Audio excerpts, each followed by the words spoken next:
Google tech సంస్థ విశాఖపట్నంలో ఏర్పాటు చేయనున్న డేటా సెంటర్కు సంబంధించి ఈ రోజు ఢిల్లీలో ఎంఓయూ జరగనున్న శుభ సందర్భంగా రాష్ట్ర ముఖ్యమంత్రి నారా చంద్రబాబు నాయుడుకి మరియు ఐటీ శాఖ మంత్రి నారా లోకేష్కి ప్రత్యేక ధన్యవాదాలు తెలిపారు.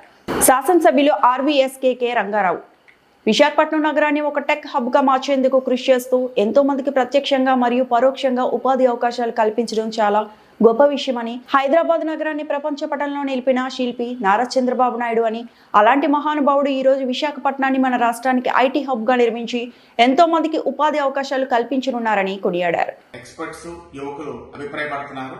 నా అభిప్రాయం కూడా హైదరాబాద్ ని మొదటిసారి బీజం వేశాక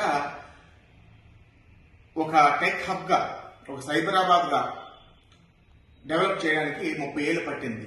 కానీ ఇవాళ విశాఖపట్నంలో వస్తున్నటువంటి పెట్టుబడులు, నారా లోకేష్ గారు చూపిస్తున్నటువంటి చొరవ చూస్తుంటే మనకి 30 ఏళ్లు కాదు కదా, 10 సంవత్సరాల్లోనే విశాఖపట్నం ఒక టెక్ హబ్ గా అవతరిస్తుందని ఏమాత్రం కూడా అనుమానం లేదు.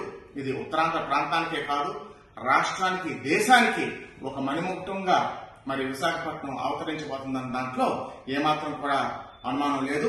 ఈ కూటమి ప్రభుత్వం మీద ఉన్న ఒక కార్యదక్షత వల్ల, ఈ కూటమి ప్రభుత్వం మీద ప్రపంచవ్యాప్తంగా కంపెనీస్ కొన్నటువంటి నమ్మకం వల్ల ఇది సాధ్యమైంది. ప్రత్యేకించి చంద్రబాబు నాయుడు గారి యొక్క దక్షతకి మరి ఇది నిదర్శనమని మీకు అందరికీ కూడా తెలియజేసుకుంటూ, నారా లోకేష్ గారికి ముఖ్యంగా ప్రత్యేకమైనటువంటి ధన్యవాదాలు తెలియజేసుకుంటున్నాను.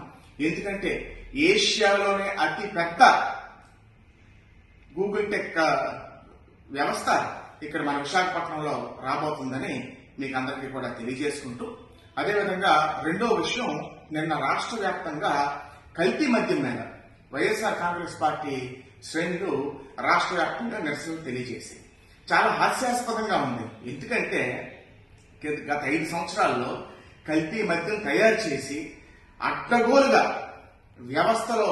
వ్యవస్థని పూర్తిగా నిర్వీర్యం చేసి కల్తీ మద్యం వైన్ షాపుల్లో సరఫరా చేసినటువంటి దౌర్భాగ్య చరిత్ర వైఎస్ఆర్ కాంగ్రెస్ పార్టీ ప్రభుత్వానికి కిందటి 5 సంవత్సరాలు.